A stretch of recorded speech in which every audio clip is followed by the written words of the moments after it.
see no shipping. I'm sorry, is that me? No, that was me. Oh, okay. Sorry for the Sorry. interruption. Go ahead. So there is, in this digital medium, there is no printing, almost no printing. There is no shipping, and there is no logistic involved in terms of delivering your content to just about anywhere in the world.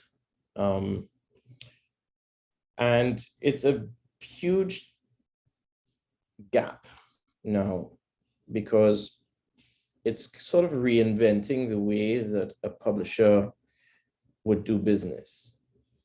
Actually, if digital printing or ebooks stick around, I mean, and the need for it sticks around, then it is going to revolutionize the way that content is delivered, and it has done so for major markets in the world.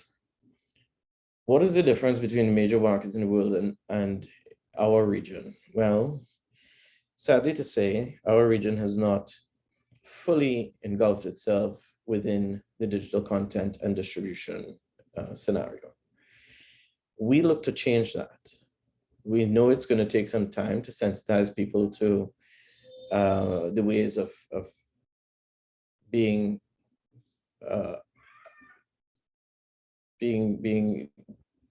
available, you know. But it's what we have going for us is the fact that it's very easy. There's no difficulty in terms of arrangements, in terms of printing arrangements or shipping arrangements, or consumer arrangements. All this has been encapsulated within Digital Canopi. So this evening, I would like to demonstrate to you how Digital Canopi works, how it works for authors, how it works for publishers, and how it works for the general Joe public. We have two sides to our platform.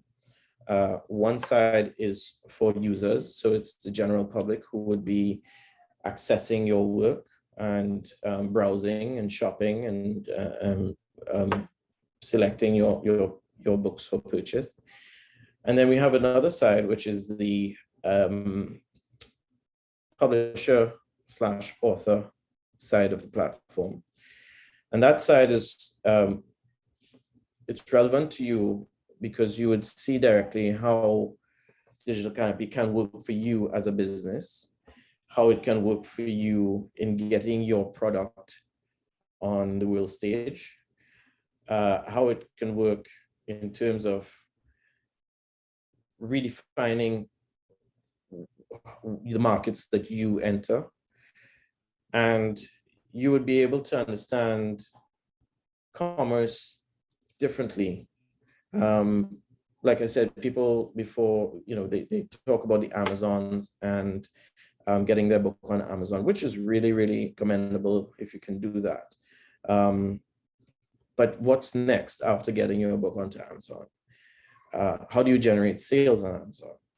How do you get your book seen? How do you become seen on Amazon? These are things that you have to then strategize. Amazon is based on a reviews system. So your product has to be reviewed by users and organic reviews. And once that has taken place, then you start to get more views and people start to see your product and so on. We have tried at Royals to place books on Amazon, and we've been successful in doing so. But in terms of getting your book seen and having these thousands of purchases happen has not been the reality. So without much more delay, I will present the user side first and go through all of the features and so on. And then you would probably ask questions. And then after the question and answer, brief question and answer, we will go on to the author and publisher side. and then we'll have question and answer there as well. So allow me to share my screen. Yes, you can go ahead. Okay, it says host disabled participant screen sharing. If you could just enable that. I gave you host privileges. Oh, I'm the host. Okay. Yeah, I just changed it, so you can go ahead. Okay. Let's see, how does that happen?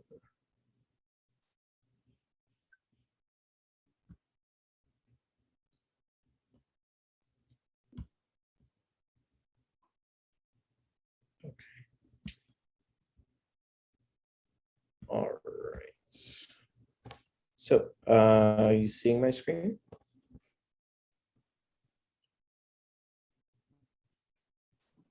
Okay, Yes, just let me know. Yes, we are. Great. All right. Yeah. Right. So, welcome to Digital Canopi. This is our landing page for users. So, first of all, you are greeted with a banner that scrolls, and this banner acts in two ways. It can act as advertising, and it's a placement for Digital Canopi authors to place their newest titles. This is part of our advertising. This is a paid advertising spot for those authors who wish to pay for that spot. After the banner, you find a few containers placed on the page. You have featured books, and this shows the books that we have chosen to be featured on the site. And you can expand this view by clicking on View More, and this would take you into all of the books that we have featured on our site. So you can choose, an author can choose to become a featured author by letting us know and paying a small fee for that, and so on. Those are the only two revenue streams in terms of advertising that we offer on the site. Everything else is, and these are also optional as well. Authors and publishers are not beholden to use these two advertising features as being part of Digital Canopi. After the featured books container, you have popular books. Now, the popular books container, you can view more to see what books users have been looking at, and these draw from our algorithm on this site. So it's based heavily on traffic and people coming on the site and looking and reviewing different books and not necessarily buying it, but what they've looked at. And these are those titles. After the popular books, you have education. Now, these are where all the textbooks are housed. You can expand the view to view more, and you will be seeing various pages of textbooks. So I can go to page 2 and see more textbooks, page 3, and even more textbooks. Dwight, can I interrupt you 1 second? As I have given you host privilege, you will see from time to time someone trying to get in. Oh, admin. Just let them. Right. Thank you so much. Sure. Right, I missed that. Okay, right. Right. Okay, so so that's the featured books, the popular books, the education books, and then we have fiction. In the fiction container, when you view more, you would see all the books that are stories, fiction, submitted by our fictional authors, and the catalog is still growing. After fiction, we had 2 non-fiction books. So this is where you would find more of your biographies and your true stories and those social commentaries and things like that. We even have a HR handbook for businesses. Yes, as well, that is also a growing category. We've been onboarding authors throughout the region with various books, and they've submitted on the site, as you see. Lower down the page, you have a bestseller. I don't know how to make key. My host key.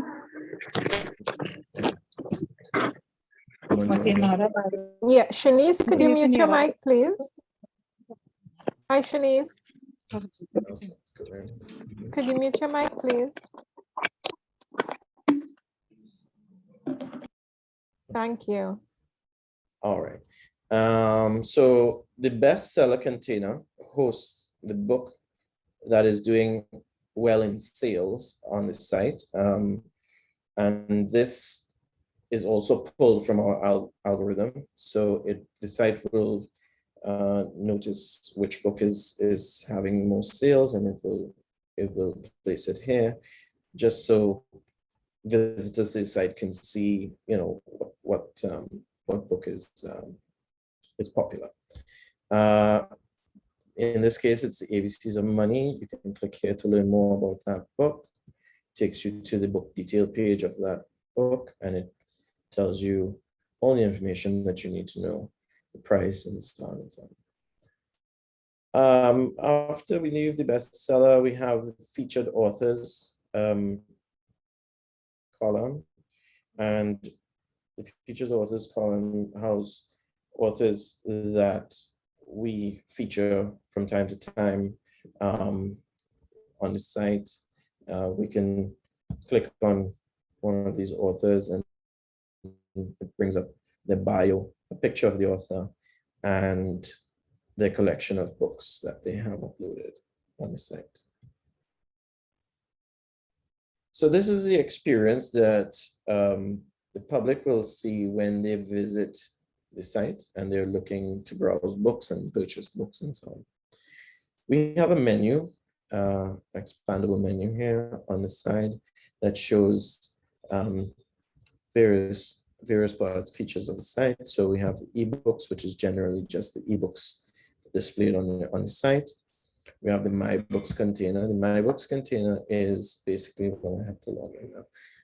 It's basically when someone purchases a book on Digital Canopi, the My Books is where their books will be housed. So they can reference the My Books container over and over, and their books will be sitting there once they've purchased it.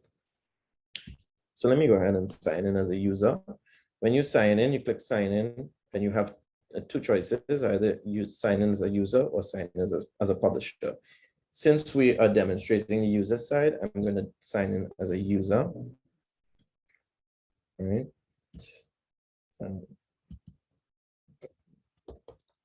My password.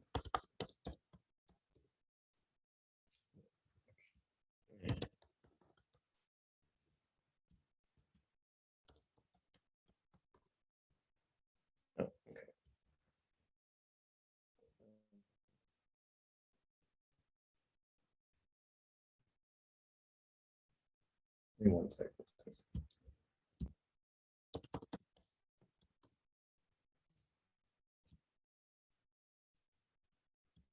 I think I seem to have forgotten my password. So this is a good lesson in when you forget your password, what you must do.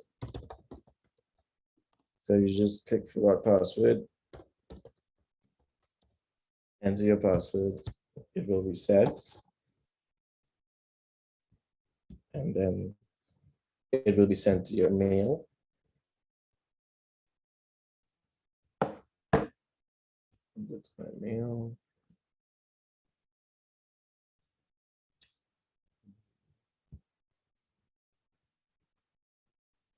This was good to demonstrate as well, because a lot of us forget our password, and you see how easy it's going to be for Dwight to get back in, even though he is trying to reset his password. So this is great.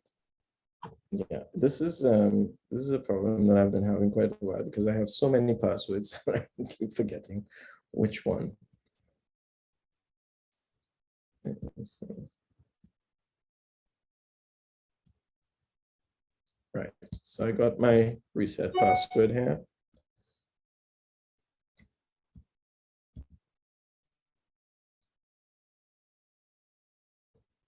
Okay. And where's my window?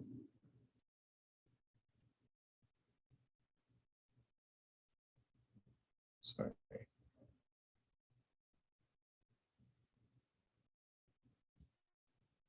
Right.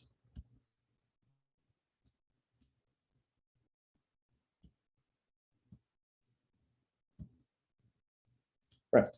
So I'm in. I reset my password. And the password is now registered. Now, if I wanted to go and change my password, I would go here and go change password to something that the one that I just received was a generic password. So I would now go to my profile here and change my password to something that I can recognize easier. So yes, so coming back to the My Books container, the My Books is where you would find your books that you've bought and you want to access for reading at any time. So you would sign into your account, go to your My Books, and you would find your books sitting here. This is a book that I bought myself on Digital Canopi, Petra and the Pui. And if you would realize here, it doesn't give you the opportunity to buy the book again because you already own it. So it says read book. That's the only action you can take on this page now. So when I click read book, this is how the book would present itself. Right? Excuse me 1 second, please.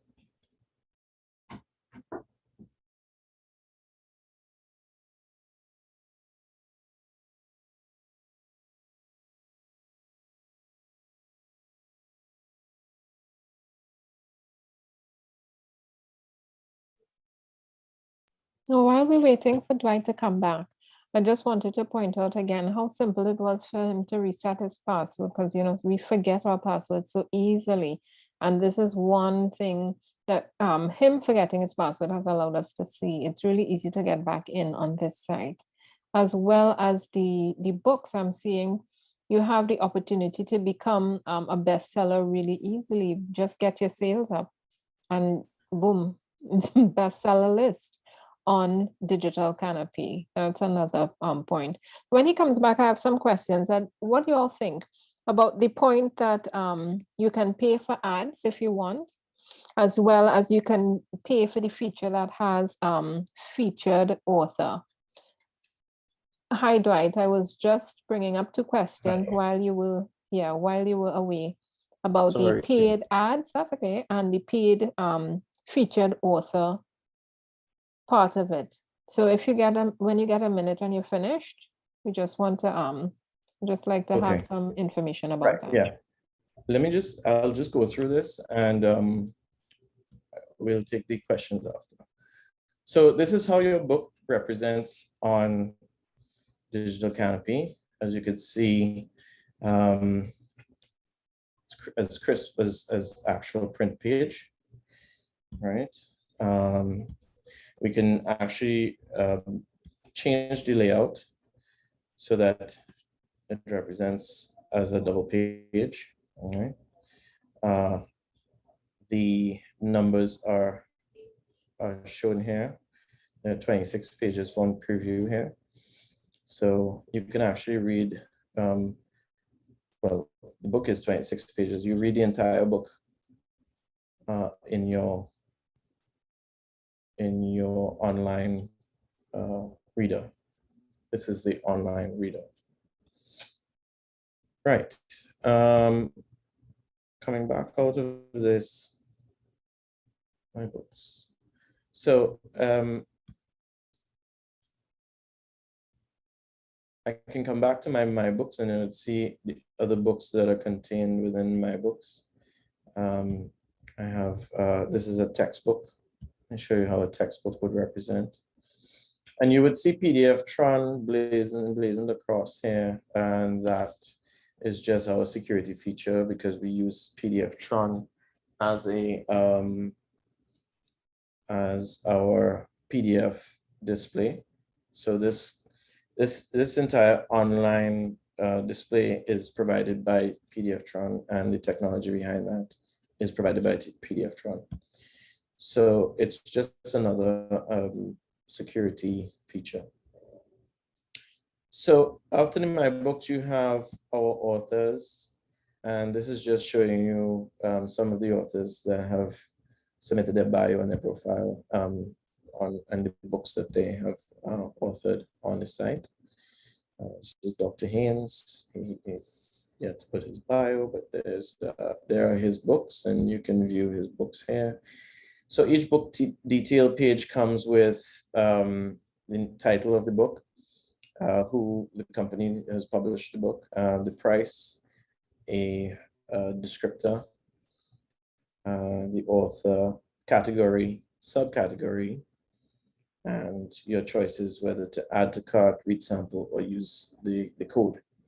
I use the DC code. We'll come to that later. The published date, published year, sorry, the amount of pages the book contains, and the ISBN number.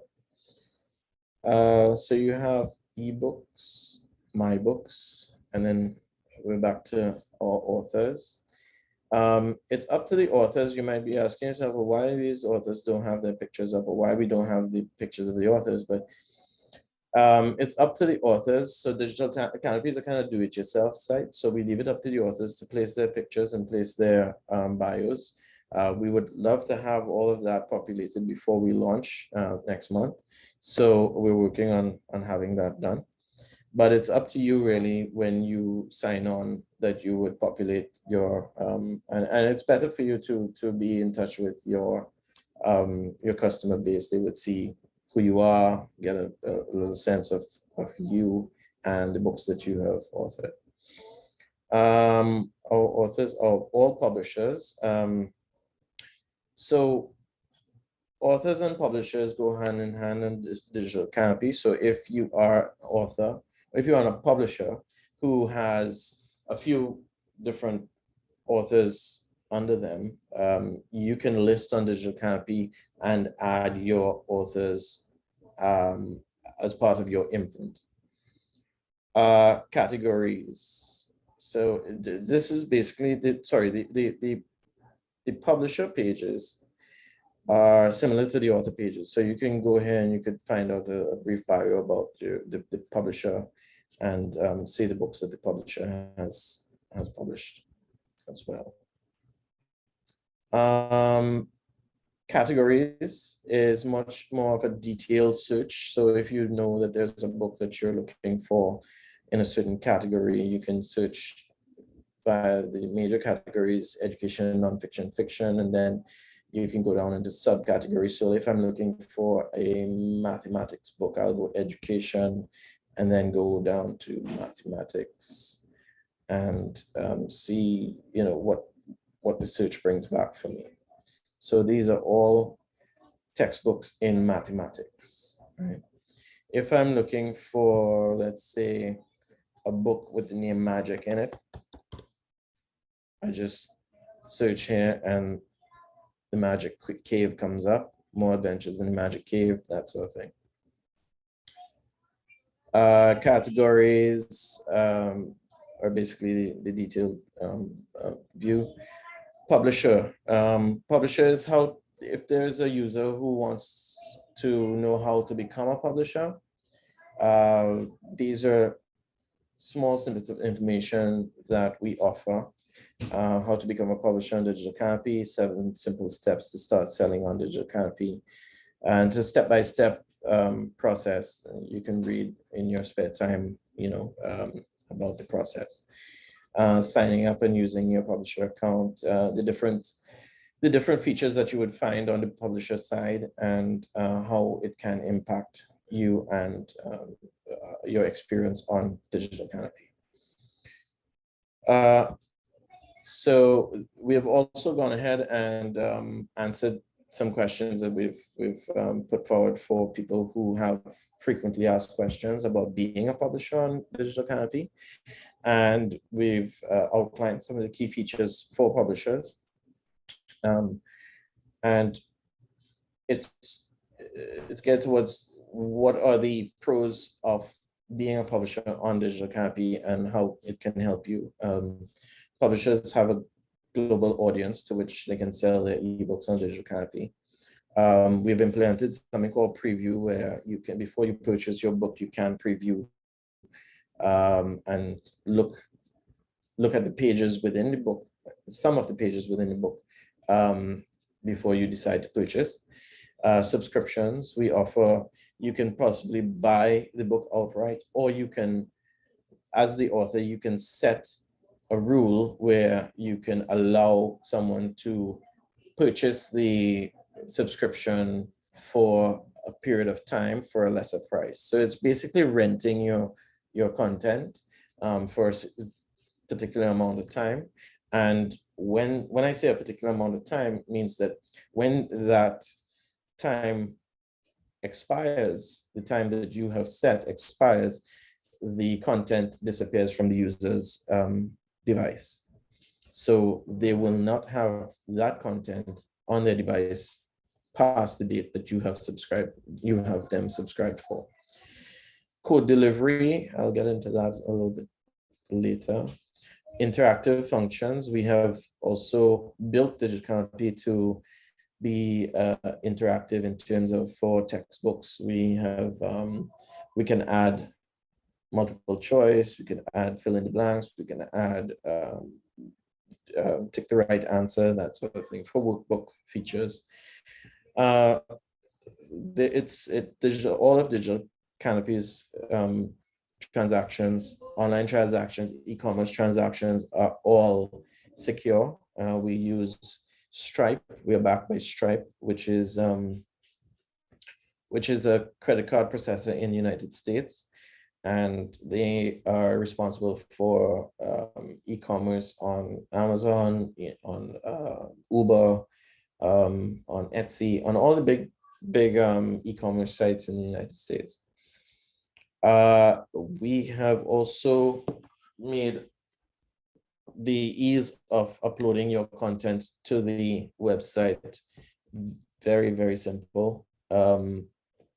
It's practically a no-brainer, really. And that I will be demonstrating on the other side, on the publisher side. We've added the author biography and the company profile, which we just saw. So these are different things. When you have time, you can go through and read up on what we've prepared in these various columns under the publisher side. And then under Digital Canopy, we have FAQs for, now these FAQs are for the publisher. Under Digital Canopy, these FAQs here are for the user. So anyone who's not a publisher, who's purchasing books for their own use, they can access these FAQs. So basically, how do I access my books offline? There's a step-by-step for that. Can I print or share the books throughout, both on Digital Canopy? And when you click here, there is a answer for that. Do I need special hardware or software to read the ebooks? There's an answer for that. But so basically, it's telling people, answering questions about Digital Canopy in the FAQs. And just so you know, our site does not encourage printing or sharing of books, and this is to protect the author's content and copyright. So each user must purchase the content in order to view it, and there is no sharing of the content.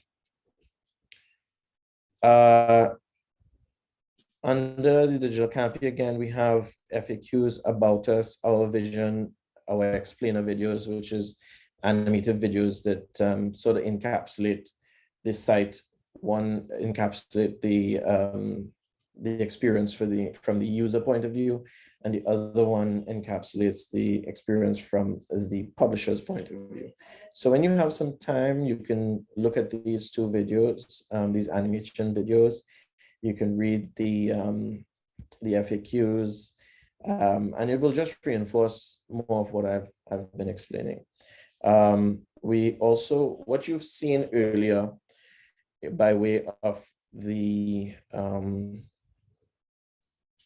our books, our ebooks, and how it's displayed online, it's because Wi-Fi has afforded me to bring that up and display it. However, we have also gone ahead and created a offline reader. So our reader is a user can purchase a book, download it into the Digital Canopi app, offline app, and their book that they've bought on Digital Canopi will be available to them on the offline app, whether they're in Wi-Fi or without Wi-Fi, so they can travel with their books, they can read their books without Wi-Fi, at school, at home, traveling in a bus, and those offline apps are available right now in Android. You can see right here, it's on the Google Play Android. And we also have it available in Windows. We're working on iOS, which should be out in a couple of days. And then basically we have our information, our contact us. We're only a phone call or email away, and we are there to support any sort of, or take any feedback that you have. Any problems that you have, we were there to support and to rectify. So basically, back to what I was saying is that this view that I've just gone through is our user side, and this is the side that all of the e-commerce is going to take place on. Oh yes, these are our social media buttons, and let me see if there's anything else. Oh yes, while you're a user, you can upload your own photo, and you can also edit your profile. I haven't really added anything to my profile. There's one more thing I want to show you on the user side, which is very important before we go to the publisher side. So each one of these books, when you view the book, it has what you call a book detail page. So once you upload a book onto Digital Canopi, you are designated a space called a book detail page. And this is where your book will be presented and all of your information will be shown. As we've gone through title, price, the descriptor, the author name, so on and so on and so on. I want to show you how the process of purchasing a book on Digital Canopi works. So the public, a member of the public, a user on the site will come to Digital Canopi, and they will choose this book. And in choosing that book, they would probably want to read a sample of the book. So they would just click read sample. And you as the author get to choose how many pages that you want the public to see, how many pages of your book that you want them to see. So it will start with Roman numeral 1, the title page, and it will we have allowed 15 pages of this book for the author, for the user to see. So it will start with the title page, and then they can scroll and they get to read the forward, and then they get into the actual author's preface and the contents and chapter 1. So they get up to the first page of the book so that they can preview and see whether it is they want to purchase the book or not. That's just an added feature for sales. And then we would add to cart. It's supposing that they would like to purchase the book, they would add to cart. And the book would then add to cart, right? Successfully added to cart. I would click on my cart, view my cart, and the book is represented here, one book and the price of the book. So this is the purchase details. Subtotal is $15. The processing fee by our credit card processor is added to it on the upfront. So the processing fee is 89 cents. All of this is in US, by the way. The price of the book is $15.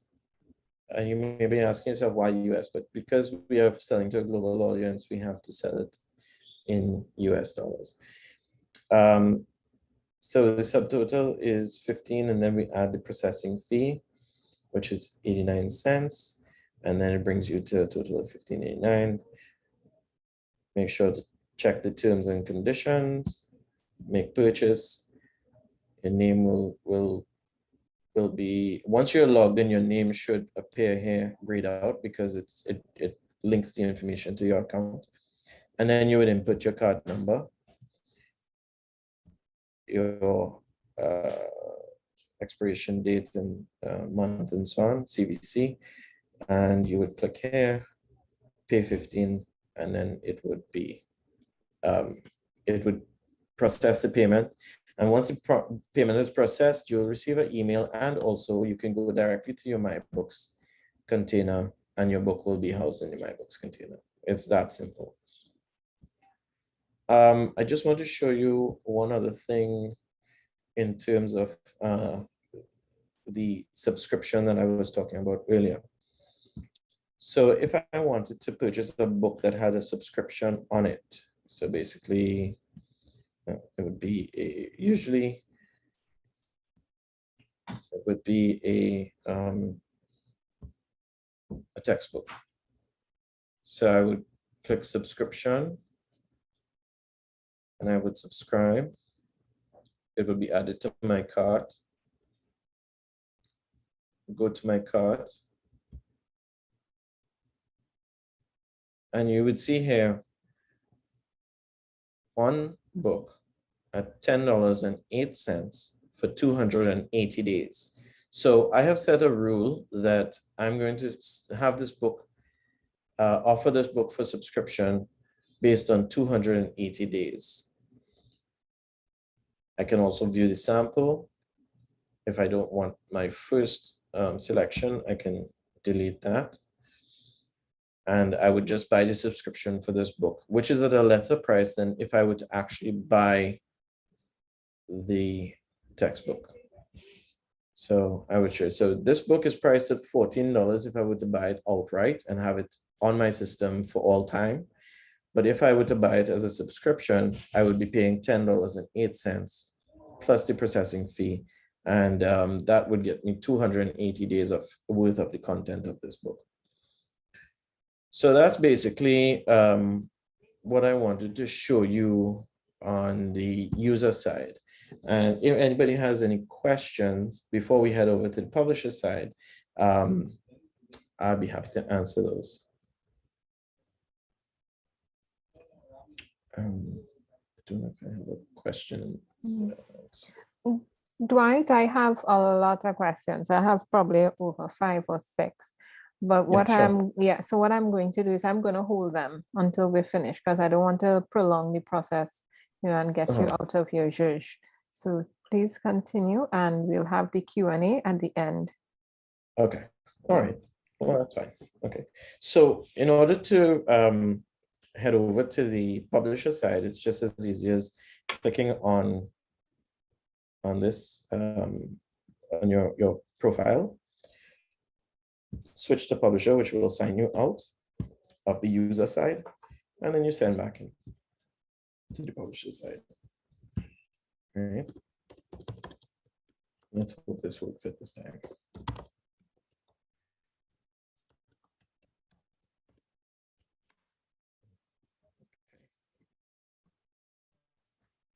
I rarely use this, this on these so it's Mhm.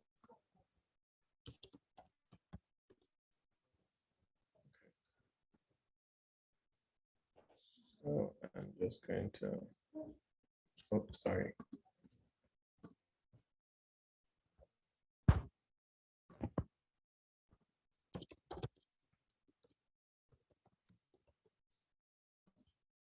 right, so I'm doing the same thing with the publisher password because I really usually don't use my publisher side. Um, let's get that email.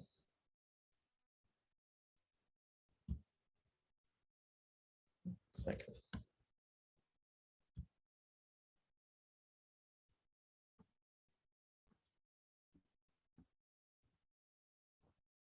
All right.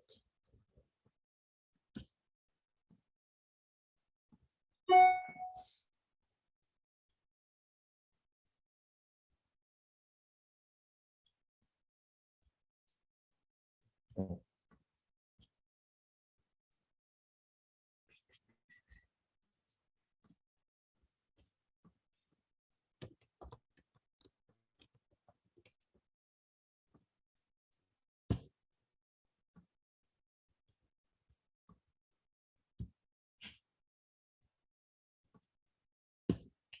Mhm. Sorry.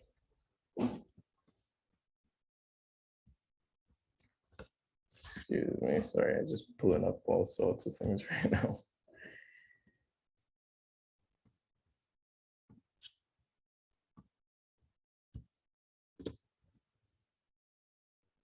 Right, okay. So this is the publisher side of Digital Canopi. We have a different experience than what you've seen on the user side. And these are only geared for publishers that have signed our agreements and who have signed on to be authors or self-authors or publishers on Digital Canopi. So first of all, we're greeted with 4 containers on the side. One is the My Books, the Upload Book, the My Profile, and the Recent Sales.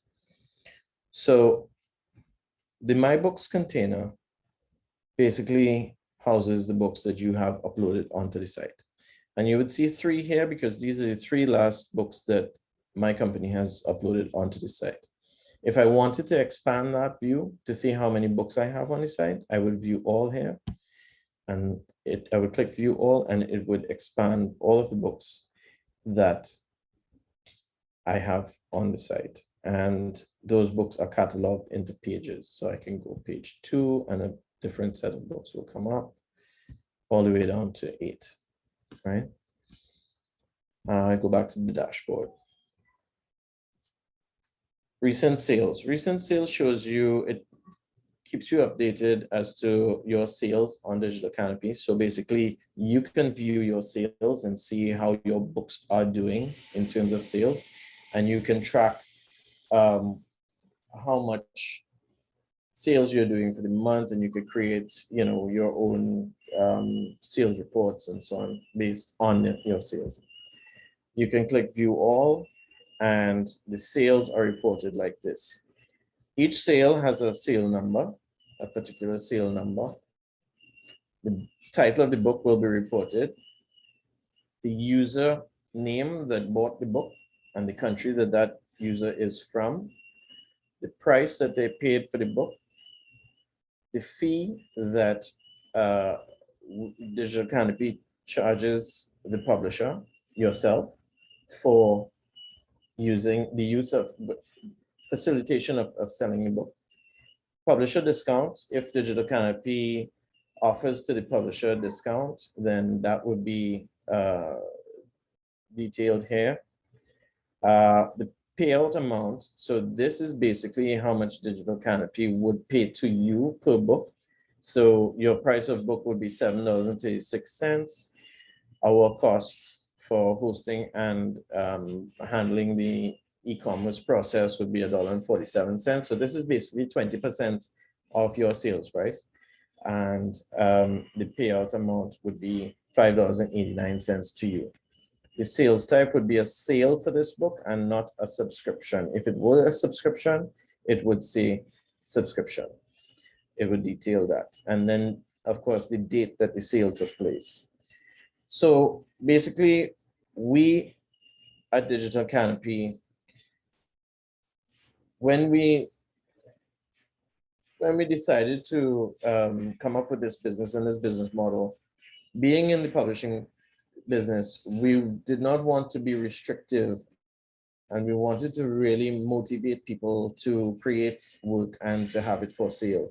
And if this were to be a motivational thing in terms of the price being affordable, and you as a publisher will see the benefit in selling your own book and making your own money, and in terms of not being draconian in our pricing, you would probably see the benefits of authoring more books and placing more books onto the site. So this is why we charge 20% plus the processing fee, which is a minimal cost, as you could see on the front side. And 80% of the sale goes back to you. Most of the publishers, actually all of the publishers so far and authors so far, have found it beneficial. And I hope in the question and answer, if you have any questions about that, we can address those. Going back to the dashboard, that's the sales part of it. We have in My Profile catalog, which is the container, which is very simple in terms of you can upload your logo, name of your company or yourself if you're self-author or self-publisher, your telephone number, your bio of your business, email address, if you want the public or people who buy your book to be in touch with you for review purposes or anything like that, you can add your email. And then we come to the upload book portion. Now, this is probably the most exciting part of apart from the recent sales, I find. It's the most exciting part of the process. Here's where you would upload your book. Now, remember, Digital Canopy does not house your book or your content. We take no part in housing your content. Everything that goes onto our website goes from your computer straight to the AWS servers in the cloud that is backed by backing Digital Canopy. So we don't keep any files of yours for ourselves, and we cannot supply that to anyone. So basically what would happen, let me show you a brief demonstration of how you upload a book. You would click Upload Book, and we have one page of information to satisfy to upload in order to upload your book. You would upload the front cover of your book from your computer, wherever it's housed on your computer.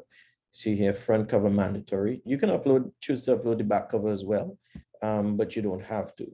So if I go and try to upload a book here, we have a recent book that I probably can upload. Right, so, and then I would enter the name of the book.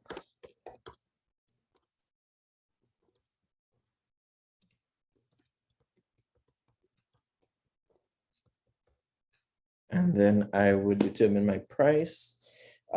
Usually for ebooks, the prices are 25, 30, it could go all the way up to 40% cheaper than a print book. So the price of this particular book is about $200 TT. Now I have to convert to US. I would basically place this book at about $14 TT. Right. If I were to add a subscription to this book, I would have to set a rule for it. If I did have a rule for it, I would just click here and choose the rule that I set previously and place, you see all of these are set at 280 days. at different books that are in the system already. So I would leave out the subscription. And again, the subscription is optional. It's not for everyone. So it depends on if you want to use it or if not. You know, you can just leave your price for the book here and not enter into the subscription part of it. Description, I would just put, I would put my description that I want to see on the book detail page. For the purpose of this demonstration, I'm just going to put good book. The category, this book is a non-fiction. And then I would, oh, I'm sorry. Here's where you would, sorry, before you go to the category, you go to the ebook file. So here's where you would upload the file of the PDF file of the book that's sitting on your computer. And this would be this file. So the PDF file that we format that we accept is has to be less than 500 megabytes in size. And that's pretty standard. I mean, and that's okay for any size book, I would think, medium size book.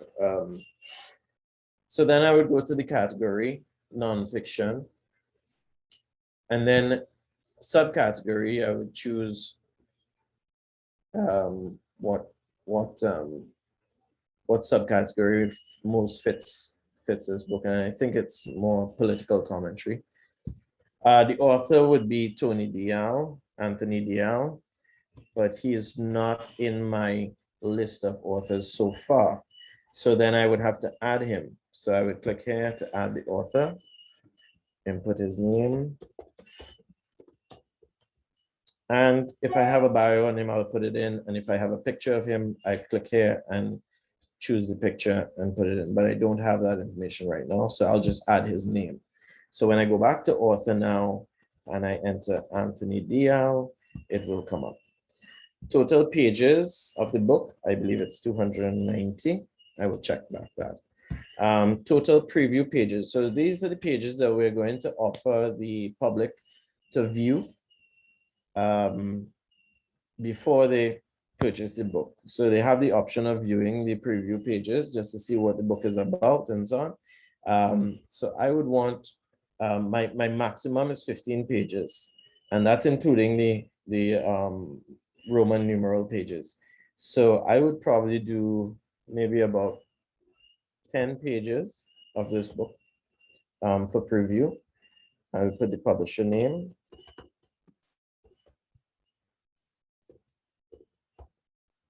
And the publisher year.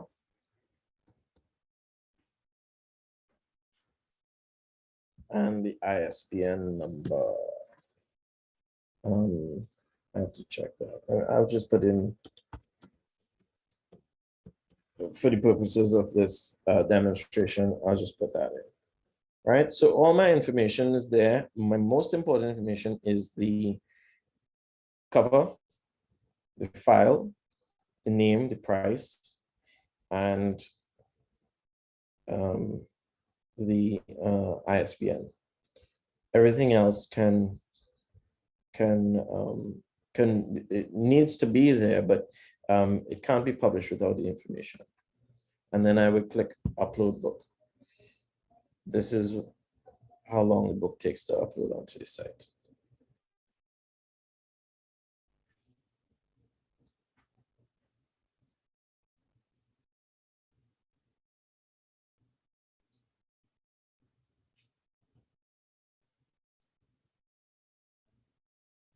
Because this book is 290 pages, it may take a little bit longer.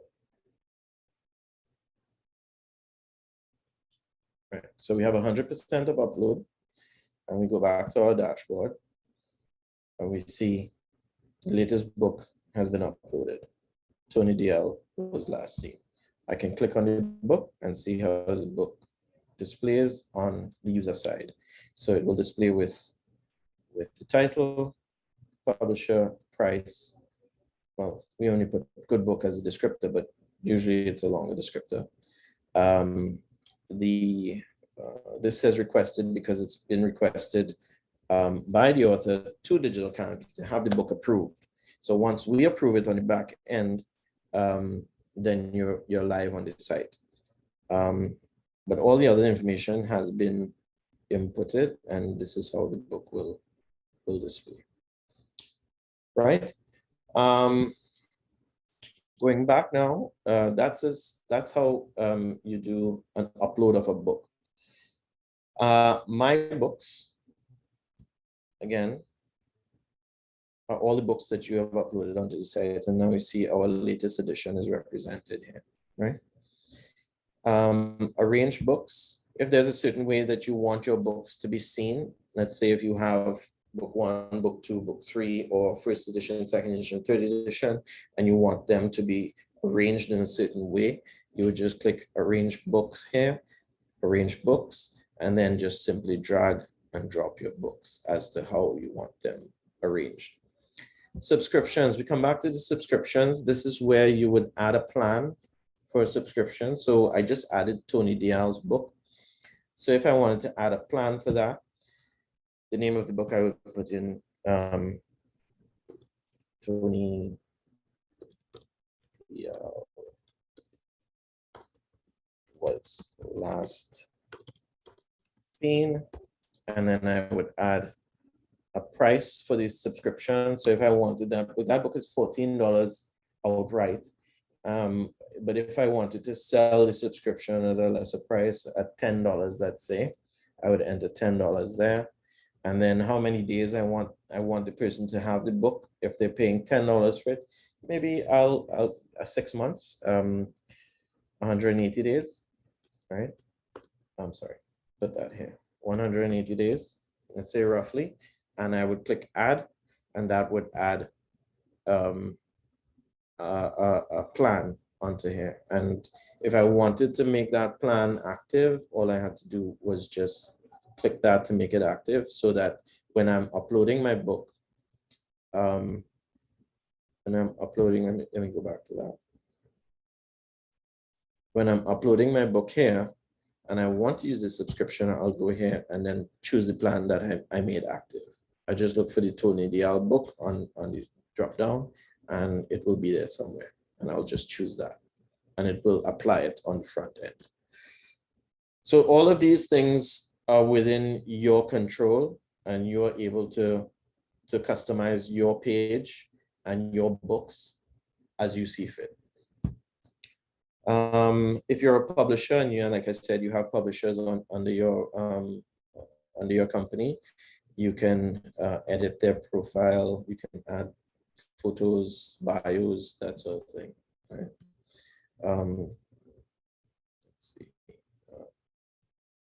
Yeah, these are different authors that we have on the list. My sales, again, it is just the same thing that we went through at the beginning, where we saw my sales, recent sales container. It's the same thing that represents in my sales. My payouts. My payouts is just a way for you to track how Digital Canopi has paid you, and to record the payments so that you're on top of your payments. So if we have a balance for you, which almost never, because we try to pay out everyone every quarter, we do payments based on each quarter. So we would review your account and see how many sales that you've had, and then we would pay you accordingly at the end of the quarter. My payouts, that's my payouts. Codes. So codes is something that we did not touch on, and it's primarily because it's not for everyone, it's optional. Hi, Dwight. Hi. Sorry to interrupt you again. You should see somebody trying to get in. Could you let them in? Right, good. Okay. Okay, thank you. So codes is something that can work for you in terms of promotion of your book. So if you have, let's just say you have a reviewer who wants to review your book, and you don't, let's say he lives in England, and you don't necessarily want to ship one book to England because it's very expensive, you can purchase a code from us, and give that person the code to download the book on Digital Canopi, and they can read the entire book on Digital Canopi without much expense, right? Also, codes can be used for promotional purposes. So let's say you pair your title with another product, and it's, you know, a promotion where you can purchase a product and get your book. You can generate those codes, purchase those codes from us, and in working with that other product, you can give those codes to the person who bought the product, and they can have your book, or however you wanted to tailor that promotion. Also, in terms of for textbook authors like ourselves, in terms of codes being sold to schools, let's just say a school is using your literature book or your book for literature, or book on poetry or something for literature, and they want 30 books. You may not expect 30 students to come on Digital Canopi and buy one book each. The school may want to interact with you as the author and say, listen, can we get 30 copies of your digital book? Basically, what you would do is have that sale happen offline. It wouldn't happen on Digital Canopi. What you would do is purchase the codes on Digital Canopi, download it to your computer, and give it to the schools once they've paid you for your book.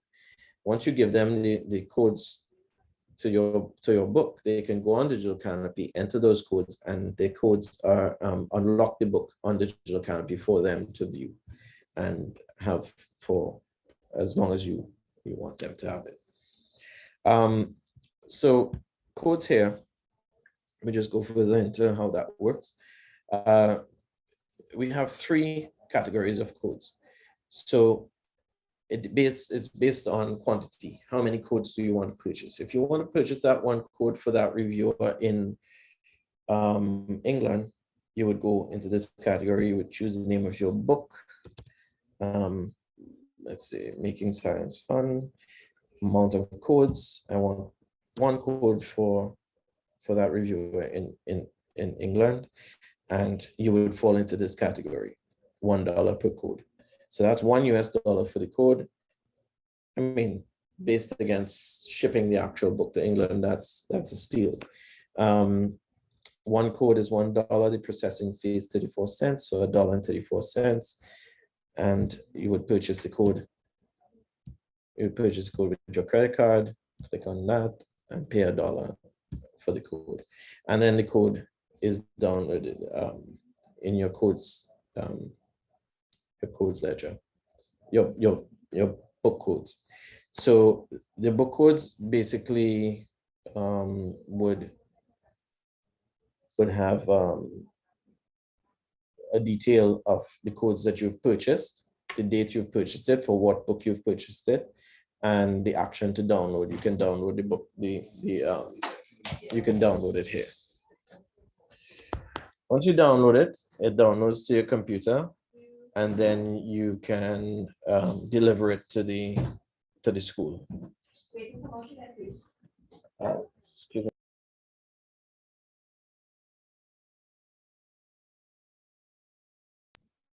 Sorry.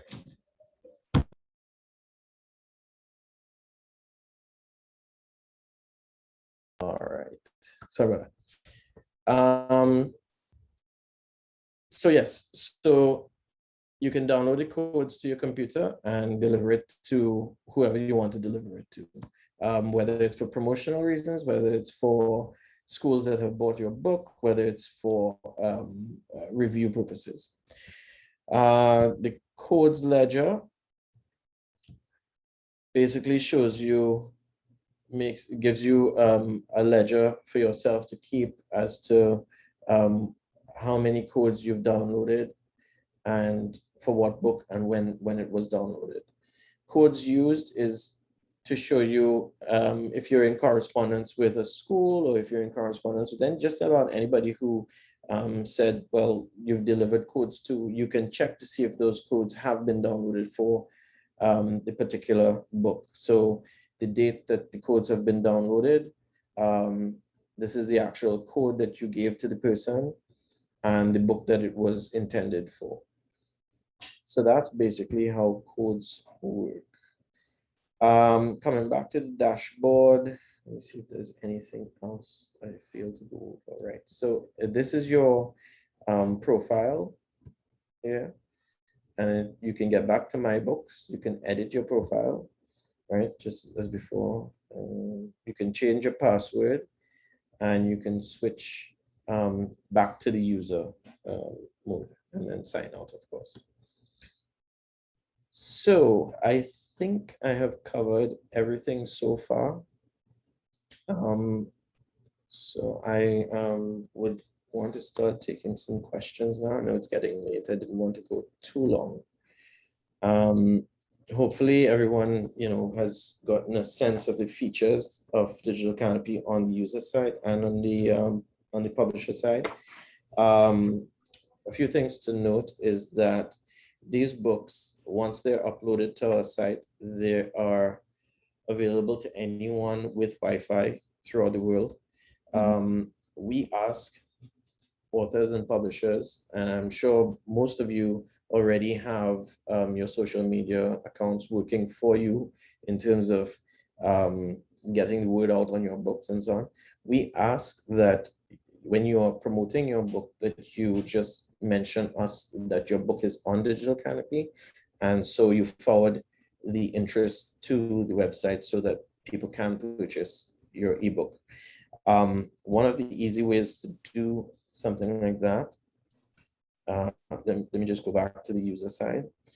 So each book has, as I said, a book detail page, and in the link at the top, you would see Digital Canopi. I can't see it right now because my there's something blocking my screen. But each book has a book detail number. Okay, yeah, this one says digitalcanopi.com/book_details/105. So this link can be copied and put into your social media advertising. So when someone is interested in looking at your book on Digital Canopi, they can just click that link and be directed to this book detail page, which is specific to your book. Similarly, this book would have a book detail page number 85. Each book is assigned a particular number for the book detail page. So once you put that into your social media advertising, they click that, it directs them straight to the page with your book so that they don't have to go on the site and be searching for the book. And they can then make their decision as to whether they want to purchase or subscribe or whatever. So that being said, I can take questions now.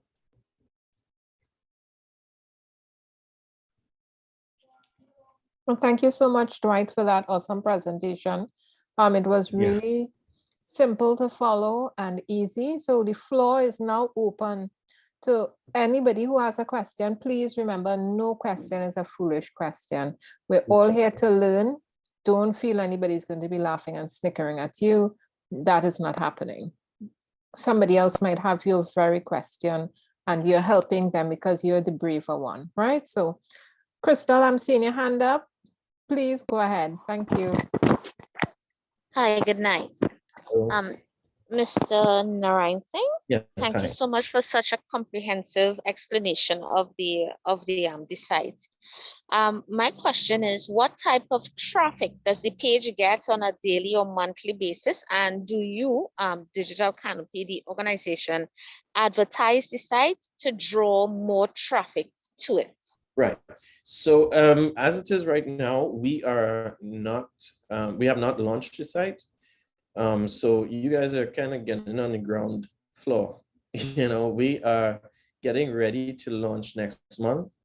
And we have, right now we do have some traffic on the site for those people who are aware of the site.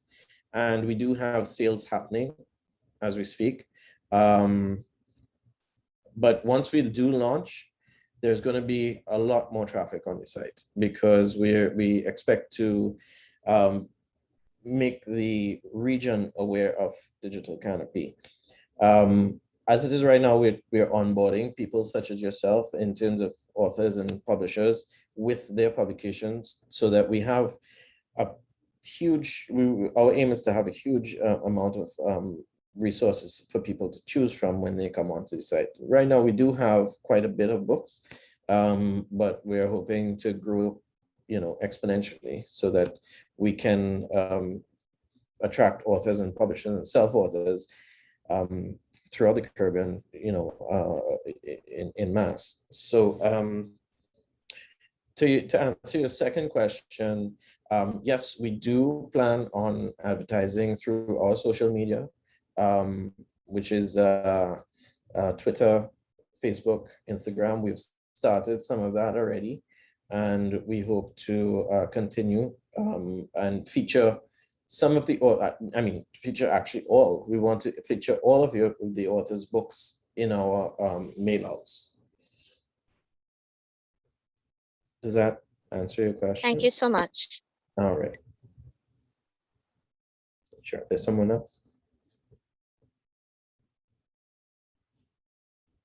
Hi, we have Shadima's hand is up, and then we have Shane. So Shadima, you go first, and then Shane. Thank you, Mr. Narine. First, I want to say congratulations to you and the company. It really makes me feel happy to know that right here in our own country, we have something so good that is taking place. Oh, thank you. But I would just like to know, what do you have to do as an individual to get started with Digital Canopy to see, like get your books out? Sure. What's the process? How do we get on board? It's very simple. You see me have my challenges with with my passwords. You basically have to just sign up at your account, a user account, and you can also sign up a publisher account on the publisher side. Very important to note that you can't use the same email for both sides. You have to use one for the user and one for the publisher side.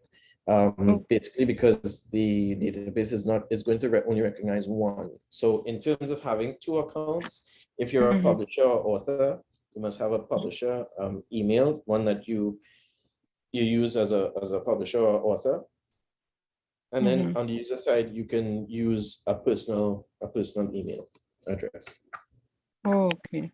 So then, yes, so that's one part of it. So once you've done that, then you approach us just with an email and say you're ready to place your books on. You would sign a contract with us, which details all of our payment procedures and all of the information, detailing copyright and so on, that we don't hold your copyright. It explains everything.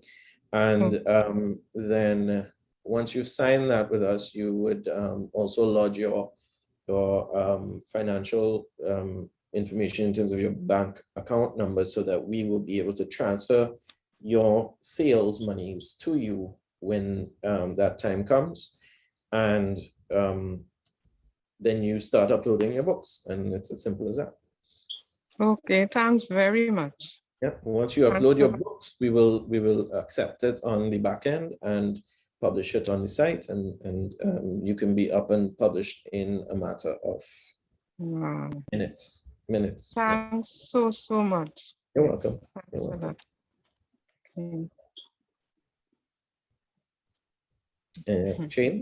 Yeah, Shane is next. Pleasant night, Mr. Narine and everyone. Hi. Hello, good night. Yeah, good night. I just want to echo the opening sentiments of the previous questioner.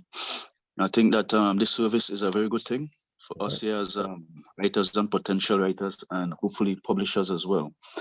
My question is, I know, for example, like for toddlers, very young children, of course, because they are largely visual at that stage, books published for them will contain a lot of images and what have you, right? With as little as possible. Because they know at the stage, well, pre-reading and all of that. But in terms of the company, right? I know that there will be standards, right? So my question really is there a minimum requirement in terms of length for a book to be actually considered to be published? Is there a standard where it doesn't matter in terms of word usage and that sort of thing?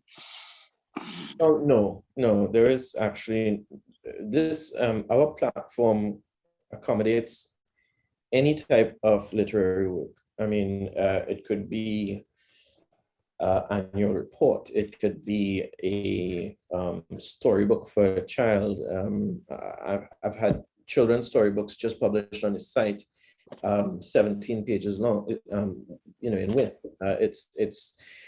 It does not have any real rules to how, but it must be substantial. It must be a substantial body of work in terms of attracting your audience.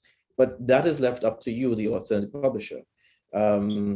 We just handle the hosting and the sale of the book for you, but the content is created by you, and it's your creative license how voluminous you want your work. So no, to answer your question, like what we've gone through before, what you really need for publishing your book is a cover and your PDF file, no matter how big that may be, and the book must be acceptable to all audiences. Yeah. Thank you so much, Mr. Narangsing. You're welcome. Mm-hmm. Anybody else? Question?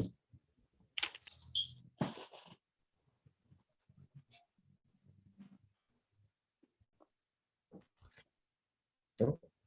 I'm not seeing any more hands. I have a few questions, but I want everybody to, to go ahead. Oh, Okay, there's we one have Sharice. Yeah, question. we have Sharice, and then we have Crystal again. So Sharice, you'll go first, and then we'll have Crystal.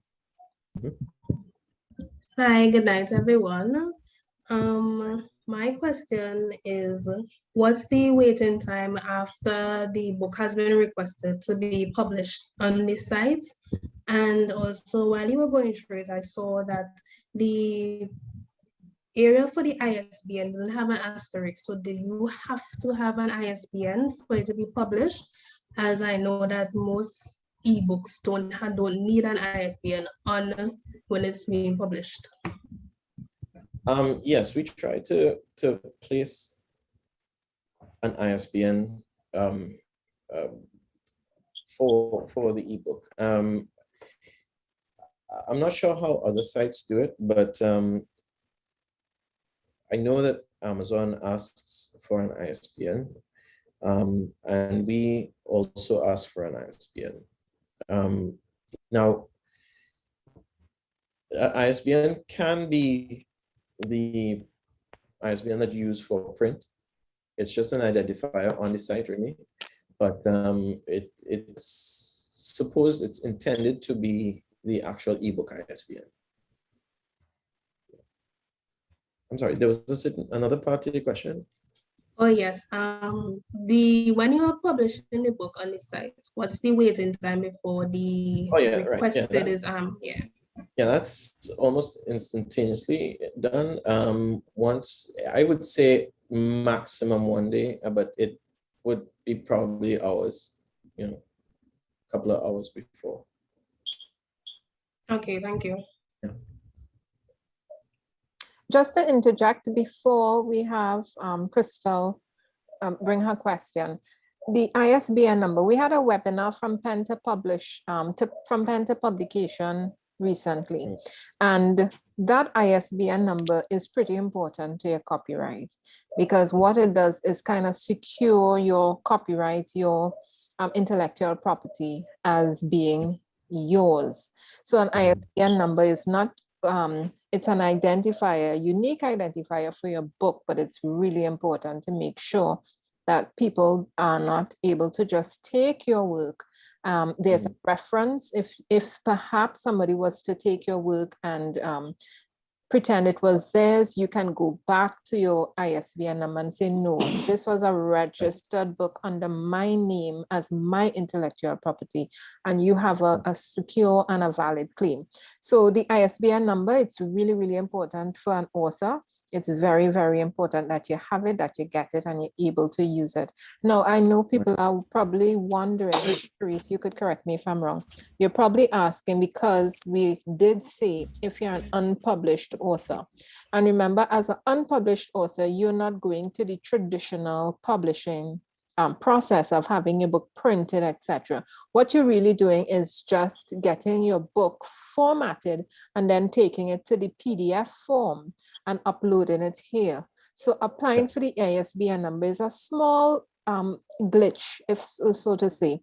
A small thing for you to get. It's not expensive. It's not going to hold you back, but you don't have to go and find somebody to go print your book and get hard copy, you know, and then for them to send you copies. So this process is really short-circuiting that and making sure you could go from typing up your book to attaching an ISBN number to it, to publishing here as an ebook. So that's where the ISBN number, it's really important that you have it, but it's not going to stop you or hinder you from being published on the website as an ebook publisher. So the ISBN, just to go a little bit further, the ISBN, the International Standard Book Number, is supplied by NALIS.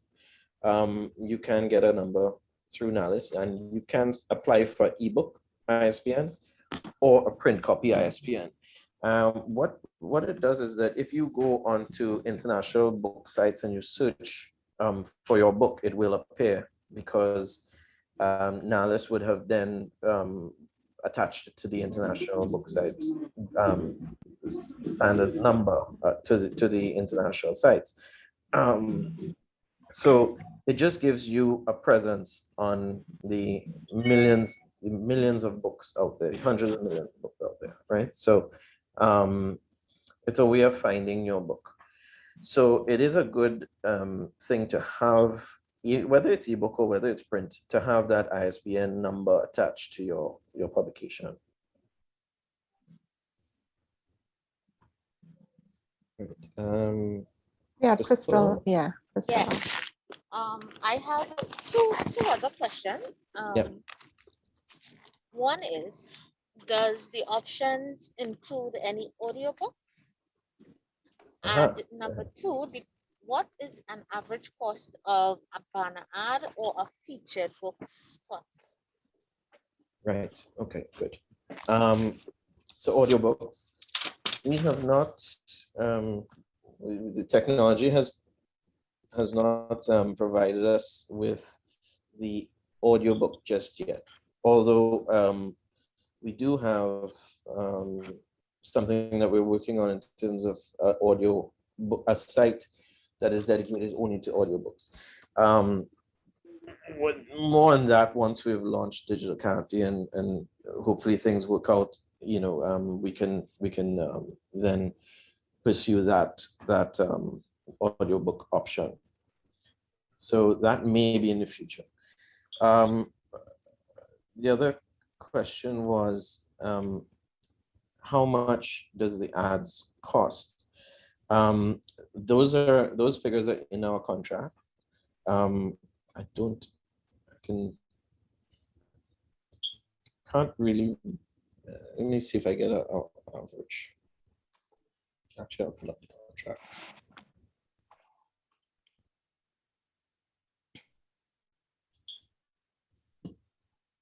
I believe it's $5 or just under $5 US for the featured book for the week. And I think 22 US per day for the main banner ad.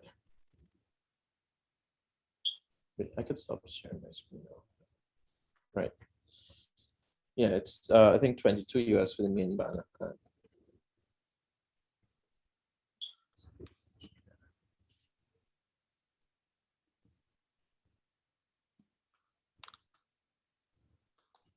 So this is what our contract looks like, third-party authors agreement. If you're a publisher, you would get a third-party publishers agreement, but it's basically the same thing. And with the agreement, you have the addendum, the Schedule 1 that lists how the royalties are calculated, right? So 20% of the list price goes to Digital Canopi, 80% of the list price goes, I'm sorry, y'all are not seeing my screen, are you?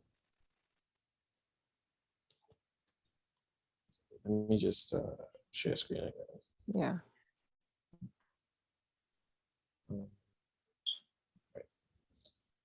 Right, seeing my Word file here.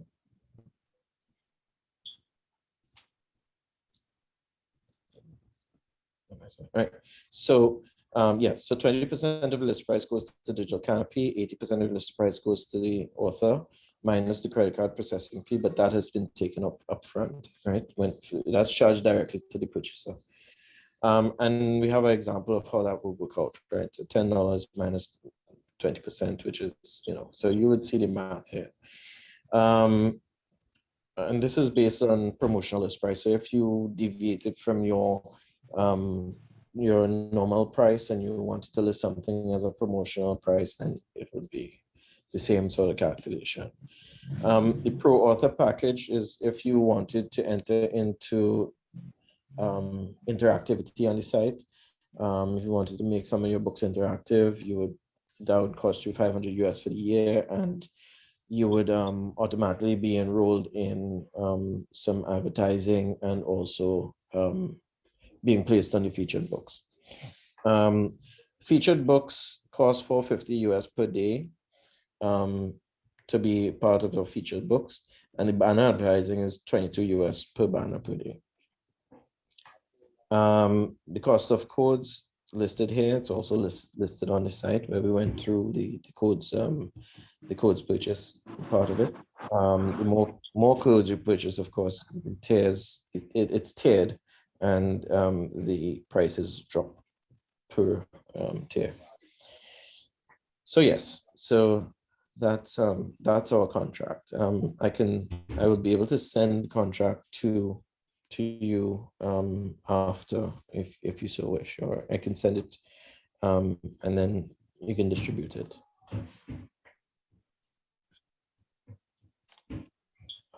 Any other questions, Ms. Maynard? No, I think actually I was trying to move it, but that the contract, I would like to have one, please. Sure, yeah. We'll send it through, and everyone can have. What you can do, Dwight, is send it to the guild email address, Sure. and I'll distribute it as requested. So should email, you'll get it. Okay. Yes, I'll do that. Thank you. Okay. Any other questions in terms of how the site works? And yeah, Dwight, I had well, I shouldn't say quite a lot, like if it's such a stupendous list, but no. For the reading part of it, right? The application where you can read your book, can you increase and decrease the font, kind of like a Kindle? Can you do that? Yeah. The font, no, but you can increase and decrease the view. So okay. Let me see here.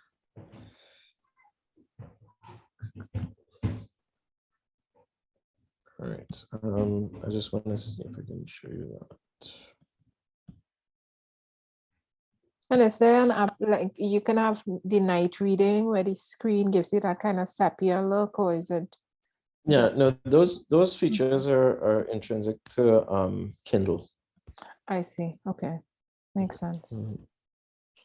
Yeah, we're basically on your iPad or computer or like an EPUB reader. Exactly. Yeah. Okay. So understood. But you can. Okay, let's let me share here. I'll share again. Right. So we're back into the online reader, right? So you have different views, right? Let's see. Let's get a page with some text, right? Right. You have Got it.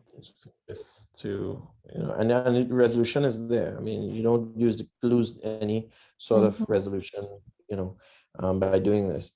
You can annotate, you can make, some Oh, markings that's as you good. go. So you can um, make some notes as you're reading, especially for like textbooks, can- etc. You can type, you can erase, Mhm. yeah, exactly. Or even if you're reading a book and you want to, underline something, you Yeah. can do that. There's shapes, you can create shapes, you can freehand write, insert signatures and so on, right? Right. And yeah, basically that's the I views. like that because we have some mature readers, and Right, yeah, because exactly. going down in age, I've had to get these, and Mhm. night reading. You just want to be able to, open that font sometimes and really get in there, right? I personally like to go to the view and go to because I like how a book opens out. I go Yeah. to double page and have it open out like this, so I don't, I get the feeling that I'm reading Yes, a the book. book. Right. Yeah. I like it. Okay, so my other question is, I have about 4 others. Please bear with me. So, problem. is it free to be hosted on the DC platform? Yes, that's a very good question. It is absolutely free. You have no commitment with us. You just need to sign the contract with us and then upload your book. And we do not charge you for hosting your book. So you could stay on Digital Canopy for a very, very long time with no fees being attached to you. The only time we make money is when you make money. So when you sell a book, that's when we take a 20% off it and we give you 80%. Okay. Let me see here. Right. So the sample, I had a question about the sample size, and you said the max amount of pages you can give us a sample is 15, right? Yes, that's inclusive of the Roman numeral pages. Right. So if your book has 4 Roman numeral pages, that's 4. And let's just say you want to give another 4, that's 8 pages. So, I mean, you don't have to use the 15, but you can use the anywhere between that. Okay. So the next question I had was, how does a writer who is being hosted on the DC platform access their revenue? I know you all are going to be doing the cutting up of the monies on a quarterly basis. So you're going to be crediting people's account quarterly. But how do I, if I sold a book or 2 or 50, how do I get my money and how do I access it? Right. So we will be sending monies to accounts every quarter. And we will once you've signed your agreement with us, you would send us your banking information. We would keep that on file. And then once we have to make a payment at the end of the quarter, we send that to your bank account directly. I see. Okay. You would get an email notifying you that you got a payment. So it's really easy. Once you sell a book or 10 or 50, 1,000, you're gonna quarterly credit our bank That's right. accounts. So it's like if you're getting a salary on a quarterly exactly. basis for But selling you your book. get to check in the meantime on the publisher side. You can check your sales, and you can keep up with us. Make sure whatever you receive is what you're supposed to receive, and that's correct. Okay, I like that. So Yeah. our textbooks. Go ahead. Control. It gives you control as well. It's transparent, is what I'm saying. Yeah, I like that. So I saw you said about the subscription, and you can offer a book for sale or for subscription, where you can set the time limit as to how long a person can pay and use the book, and therefore kind of like a rental, return it, and then so they don't have books piling up in the My Book section. If they just wanted to have a quick read, I'm on vacation, I just wanted to have access to a book for a few, just a quick read, and I can return it, so to speak. So kind of like a library, and you just pay the library fee. Remember that once you've bought a book and you download it to your device, or you have it appear on your device, it's taking up some memory, right? So not everybody is wanting to have that book stay on their device forever. Right. So some people, and today the subscription module is very popular. Like you have the Netflix and the the Spotify and that sort of thing. Those are all subscription models. We just added one aspect of the subscription model for users, so that if they choose that route, then they can have that option. So the next question I had is, so can you offer a book for both sale and subscription, give the person the choice? Yes, that's basically how it's set up. So when you're uploading your book, you would put your price for your sale, and right underneath, if you have a subscription plan, that you've entered before, you can click subscription and choose that plan to apply to your sale. So side by side, you will have add to cart, and then you'll have subscription, and then you'll have DC code. So if I wanted to buy the book outright, I would go add to cart and click that, and that would ensure that I would buy the book outright. If I wanted a subscription of the book, I would just click subscription, and that would ensure that I only buy the subscription to the book, which is a shorter period of time for a lesser price. Right. Well, that makes a lot of sense, because you want to be flexible in what you're offering, right? So exactly, yeah. So you showed us how you can make edits to your book as you're reading, take notes, sign, underline stuff, all of these things. How does it work if I took a subscription out? Do I still have that ability to scribble in the book, so to speak, even though it's just a subscription? Yeah. Anything that you see that appears in the online reader when you buy a book is what you would see. The exact same thing would have. The only difference between the buying the book outright and the subscription is when it's the availability of the book. So buying the book outright leaves the book on your system forever. The subscription has a timestamp on the book. So when you purchase that as a subscription, it connects to your computer's inner clock, and it will count down the days.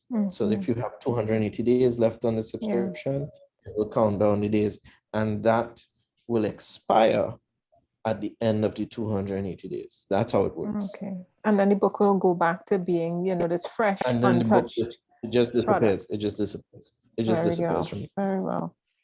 Okay, so let me see if I had, right. You said book approval. I heard you say that. So if I have a book, I want to put it on a DC platform, I submit it for approval, and then, so you'll read the book, or what are you checking for when you say approval? What criteria do I need to meet to make sure my book is approved? Well, basically, very little. I mean, it's creative license again. But at the end of the day, we don't want to offend anyone. We have to just look out for material that may be offensive, or that of course, we're staying away from material that can basically, yes, offend people, but it's creative license, and we're very free with that. So we're not looking for anything that is grotesque or that sort of thing. So, but once it is acceptable literary work, like I said, from any genre, it could even be business manuals, it could be short stories, it could be any sort of literature. Okay, that makes sense. Okay, so I think this is probably, not the last, second to last. So how does DC, because I remember you did say DC in terms of raising the visibility of an author or a publisher on your site, right? And I know the site isn't launched yet, but could you give us perhaps an idea if anything is in the works or will be existing in terms of how does being on the DC platform give advantage to a publisher or an author versus being somewhere else? I mean, yeah, we want to support local 100%, but what I'm looking Right. at is as a writer, you know, I may not have all those marketing skills, and if I put my book on your site, is there something that exists for the DC platform where you're going to just be making sure DC is seen and therefore people will come? Yeah, well, it's our intention to market our site as much as possible so that it can be seen regionally as well as internationally. All right. Because there's more interest now in Caribbean writing throughout the world, right? There are people that are looking for books from the Caribbean and Caribbean literature. So from that point of view, I think we're poised to be in a good place. So we will be doing our marketing and social media and so on, but we rely also heavily on the authors to they would know their audience and they would have a relationship with their audience already through social media, and so it works hand in hand. We will promote you, you will promote us, and we will try to conquer the world. You know, so basically it's a cooperative effort in trying to get the word out and trying to become, you see, Digital Canopy is sort of a movement for authors and publishers and self-authors. Now realize it's not only authors and publishers, it's self-authors and self-publishers as well are included under this canopy.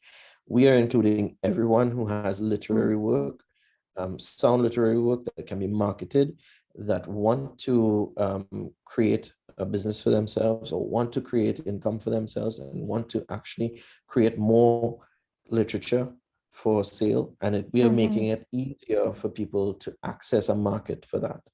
So what we want to do is to bring everybody together, authors, publishers, users, customers, under this one canopy, so that everyone understands each other's roles, understands what we're presenting, and it's up to the discerning public to, you know, to then purchase or not. Yeah, You know? it makes complete sense to me. That kind of collaborative effort in raising the visibility, not just of Digital Canopy or one author, but for the Caribbean as a region and all the literary works that we're producing. We have someone who is here, Jashon, I hope I'm pronouncing the name right if they're still here. And that person is from Dominica, right? And yeah, so we have somebody who is outside of the region who is here.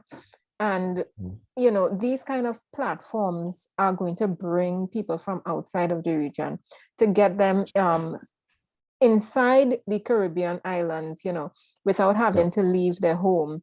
They're now able to have a store in Trinidad and Tobago where they're selling the book. So they could probably even tell people, you know, go on Digital Canopy and look for my book. It's a local Trinidad company.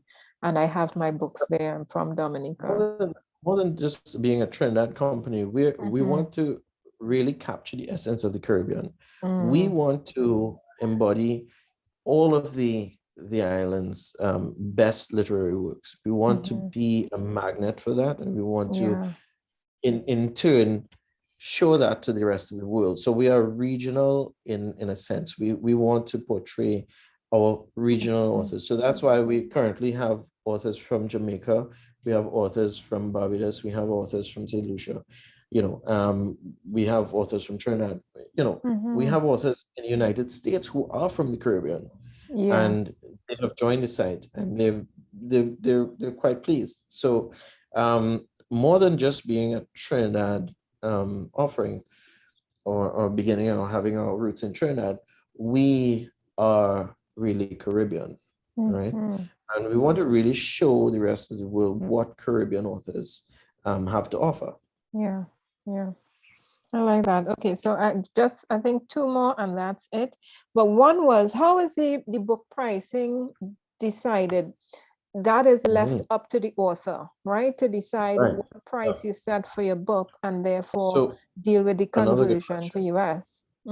Yeah, definitely. Like I said, you would find that most of the answers that I'm giving you is that we don't get involved in that, right? Because Right.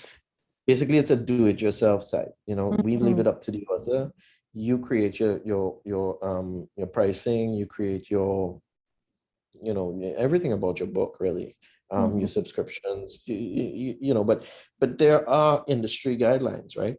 There are industry guidelines as to how to price your ebook as against a print book. Mhm. Usually we go, and like I said earlier, we go anywhere from 25% to 40% less than the print price, right? Mm. So, I mean, it Mhm. depends on how it affects you in terms of your Mhm. investment that you've made in the print, and you know, what you're looking at in terms of the ebook, in terms of your if you have authors to pay, or if you have Right. yourself to pay. You know, you take into consideration all your costs Mhm. that are incurred, minus your print, because you're not printing anymore, right? You're just creating the content, and now you're ready to sell it. Yeah. So you take into consideration that, and then you price accordingly. Okay. That makes a lot But of of sense, course, and I think people would be more like I comfortable said, with that. Yeah. there are industry indicators that show what Mhm. ebook prices go for in Right. terms of by genre. You know, yeah, I mean, you can just, Mhm. it's easy to just go on Amazon and look at similar books and see what they're priced at. Yes. And size of books too, number of pages, etc. Exactly. Okay. Yeah. So That this is, has a yeah, this is my final question. Thank you for bearing with me. So no the problem. exchange rate, right? Yeah. I know it fluctuates, and my accounting brain kicked in when you said to US, right? So I know we have that exchange rate that fluctuates sometimes. Is there a set rate that is set, we set at $7, and that's what we're sticking at? Is there something like that for DC? We pay according to the rate that is on the day that we're doing the payout. So it's usually the last day of the quarter. So on that day, whatever rate is being, the US dollar is being traded at, that's the rate we convert at. Okay, so just for my mind, if I was to have a book that costs, let us say, 20 TT, I converted it to US, it would make sense for me to, because I might have more than one book, it would make sense for me to just use one flat rate, or should I, based on the day I put it on, use the exchange rate that exists, or should I just, pick a set rate and do that? Yeah, What would you you pick a set advise? rate, because that really doesn't have anything to do with our payout. That is based on your so if you have a book, let's say, for ease, $70 TT, right? That's let's say 10 US, right? So that's your print book is 70 TT, right? And you're retailing that book for 70 TT. You want to list that equates to 10 US, right? So you want to list now your ebook at a lesser price. So maybe you'll list your ebook at $6 US. So 76, that's $42.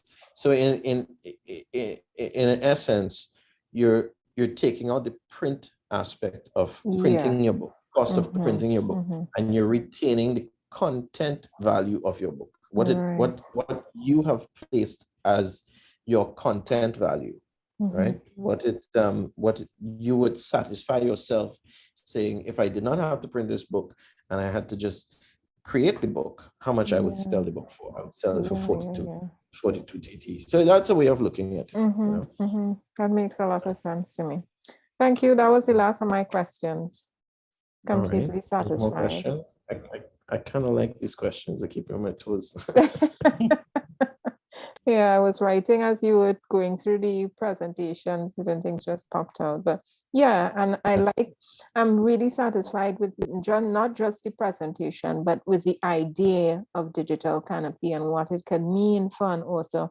We don't have to publish a hard copy. We could just go from straight typing to uploading, once we meet those formatting criteria, etc. So it makes a lot of sense for us to be able to do that. And especially for a lot of our authors, some are not published yet, and this is a viable option for us to use. And I'm hoping that we we make sure that they get into that process of not just, you know, writing home in the book and keeping it Right. for when their friends and family want to say, you know, Yes, and yeah, you can write, actually make and money you out of write. it. Yeah, and you write stuff. Let's hear what you have to, you know, bring out the book. Yeah.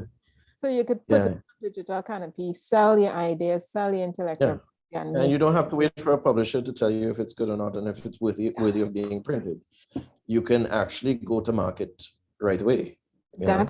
that right there is gold. You do not Yeah. have to wait for somebody to approve your book and say, you know, I like your book or I don't like your book. You can share what is in your mind and what is in your heart to share, just as Right. you're having it, right? So nobody has to tell you, oh, you know, well done before you publish your book, and you know, or make you feel bad about what you have. Because it might Right. be not just their taste, it might be somebody else's taste. So go ahead Yeah. and put it on. And I think that's fantastic. Yeah, you have freedom of speech, freedom of, you know. Correct. And, So we at 7:40. Mhm. The rain has started falling by me, so I have to raise my voice. But if Okay. you have any more questions, please let's do it. Yes. Yeah, we want to round up. Shadima, go ahead. We want to round up in the next 5 to 7 minutes, right? People want to get their beauty sleeping, and I know we've been at it for a little while. So Shadima, go ahead. Can you hear me? Yes. Yes. And Karen, Right. you go after. Just what I would like to find out is whether or not the company will be able to accommodate persons who do like school chats for children. School charts. Yes, you know, they have all these nice charts explaining different things so the children could learn, you know, might learn about fishes, dogs, that sort of stuff. And then you have maths, you know, teaching them maths and so on. Would you be able to accommodate that? Well, if it's in a book form, yes. Charts, we haven't had much experience with charts, because in terms of ISBN and that sort of thing, They I have don't everything, okay. just All like right. books. Yes, They well, all yeah. have Well, everything definitely. like books. If it's laid out in a book form, yes. Yes. Okay. Definitely. Thanks so much. Sure. Really Shadima is enjoyed one, this. yeah, Shadima is one of our prolific writers as well. She has a lot of educational material. So she's into maths and stuff like that. She Right. is a real brainiac, and she Mhm. also does graphic work as well. So that's why Right. she's asking, because she has a lot of work to put up on this site, I guarantee you. Great. Karen, you can go ahead. Yes, thank you very much, Joel. Okay, well, I know I've been quiet for a long while, but I am soaking in everything. And I wrote down a lot of stuff. I wrote down a lot of stuff for me to go back at after, because a lot of questions that was asked, right, I got the answer for them. So Okay, good. thanks for all who asked questions, and and I got the answers. And this one part that I heard that I love much is that we can go from typing to uploading. That is so good. Yeah. No, that one's thinking. I have plenty that I will go back at, Yeah. after the meeting. Because I have a lot of stuff that I have there written, trying to put a book together, or I may try to do a few books, right, with less pages now. I was thinking to do them like that. And also, what I was thinking of is there's one that I would like to do, that where I will have to do photos and then do the little wordings with the photos, right? Like the little book, but in the book form, like. So I would like to know how to do that one. That is what I would like to know how to do, because it is in my mind to do, and I was thinking about like taking the photos and printing it on paper, like if I use it on regular paper, and then type my stuff to the bottom of it, like, and I do the different amount of sheets now, and put it But then I would need help to put it online in Mhm. that sense, no? Right. Right. Right? I So one of the things that Royals Publishing does is we assist people who want to get stuff Mhm. published, and we can actually do that. You know, the Mhm. layout of, I think Miss Jonas is talking about the layout of her book with Yes, photos yes. and how it's married to text, right? Mhm. And the way that you position that and so on. Through the software that we use, we can do that very easily. So, I mean, this is a conversation for another time, but if you needed Mhm. advice, or any of your membership needed advice on any Mhm. part of publishing, we're willing to help, you know. Okay. So we're not Alright. just here as a e-commerce to facilitate e-commerce, but we're here also Mhm. on the Royals Publishing side as a assistance or you know, advice on publishing as well. Mhm. okay, and I'm not finished yet, but I would also like to say, well, since we are about to finish the meeting, I would also Mhm. like to say thank you all for being there for us, and I am so happy that we have um, a company like this in the Caribbean, and at least at our doorsteps and in our hands, and Mhm. you know, unreachable now. I am happy for that, Thank you. right? Uh, it's exciting. I am really, really excited about Mhm. going through this avenue to get my stuff done, because I guess, and you all coming in the right time too, because you can ask Jewel. I was always talking Mhm. I think it's time for me to get my stuff done, and Jewel is always telling me that it's time to get your things out there, Karen. You know you can do Correct. it. You know, so I am so happy that Digital Canopy is there. Oh, good. Right? Thank you. Thank you all very much. Mhm. Yeah. Did we have Right. any more questions? Oh, Josanne, go ahead. We haven't heard you all night. No. I mean, because this is Dwight's gig. I can't do this part. Every time I listen to one, I learn a little more, and I think, oh, okay, so that's how that's done. That's how done, because it's Yeah. quite information dense. Mhm. But I wouldn't like us to sign off after everybody's gone to sleep, because I see the numbers have dwindled. Yes. So, I mean, unless there are any other pressing kinds of questions. And so I really thought that what I should do is really thank you, Jewel, for the effort that you've put together in mobilizing your little literary community. I think the biggest plus, and Dwight just underscored that, it's not an impersonal service, and it's an effort to build, our favorite term is an ecosystem, so that there is flexibility. I am sure that Dwight, on the other end of a phone call or an email, maybe to write Tobago's Writers Guild, I'm putting him on the spot here, wants to do a special promotion or something, he might work out something with the packaging for feature authors and banners. Yes, that sounds because fantastic.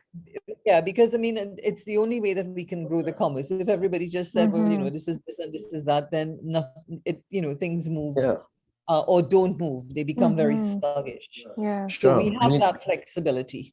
Like I say, it's a cooperative. We need your support, and you get our support. So you know. Yes. Yeah. Yes. I wanted to assure you all as well that and Dwight has touched on it, certainly as we launch, because here we are where we have, obviously the Royards catalog is uploaded, because that was in test mode. It's the parent company. It's the company that took the leap of faith. But authors have been coming on slowly while we have been in test mode, because we haven't been in launch mode, but in test mode and still having things done. And there are things in the pipeline as well. But, I think we also have to be measured in that we're developing a market for ebooks. So it's not like there are millions of people from the get-go, what have you, but this is actually a place for everyone to grow their business, essentially. Whether that business is one title, or whether it's a catalog like Royards, which has 100 and something titles, or and anything in between. It also is that it's ubiquitous, so that once you're up there, anywhere in the world, your work is accessible. There are no restrictions on territories or saying, you can't do this because you're in this market and the rest of it.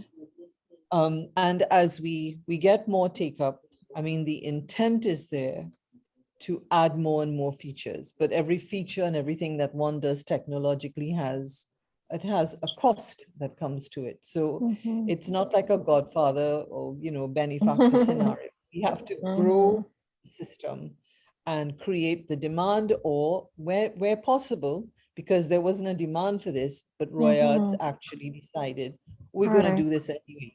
Right. So, but what we have is not an algorithm. You actually have people on the other end of a phone call or an email in which things can be, the human, we can't just let the technology take over without the relationships. The relationships are really very important. Yes, and we're putting quite a bit of ground effort into building relationships, in different kinds of relationships with institutions, relationships with diaspora communities, relationships with people in corporate.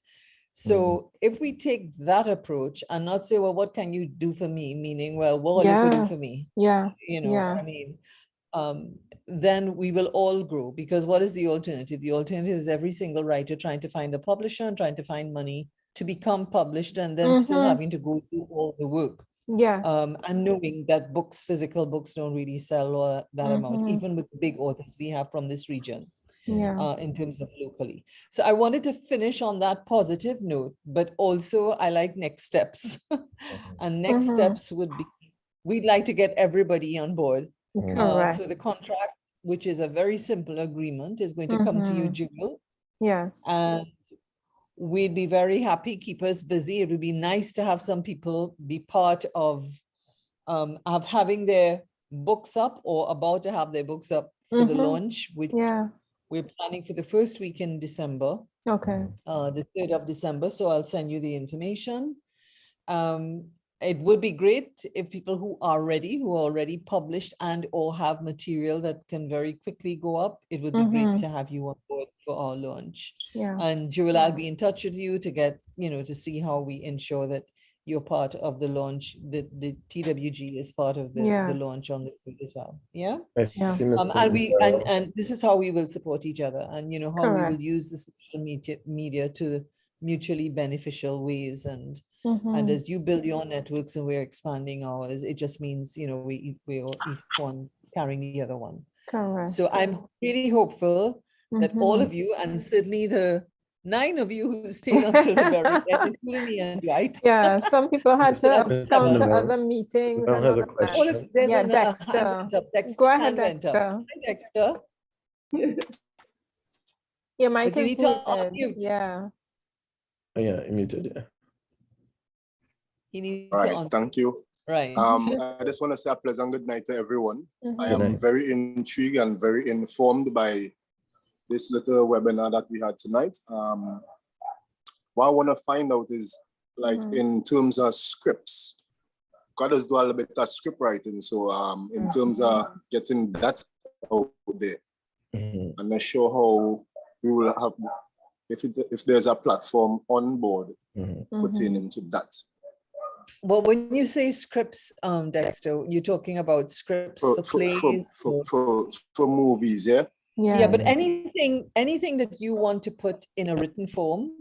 So if you bring a movie and you have a movie script, it's a treatment or it's a script. If you want to put that in the public domain, because you are thinking, well, I mean, I'm just thinking off the top of my head, but you have it's not exactly marketing in terms 101 for marketing a film. But I've been today, I talked to some spoken word artists and I talked to some calypsonians. And I said to them, at the end of the day, you write lyrics, you write words to which you put melodies. And if you go on the internet, you will see sheet music or you will see lyric sheets. So if you are a calypsonian or a songwriter or a spoken word person, you can actually put together a compilation of your work and have that. I do songwriting as well. Well, so what I'm saying is that anything, but in terms of, if the question is, will we market to filmmakers? Well, that's not really our remit.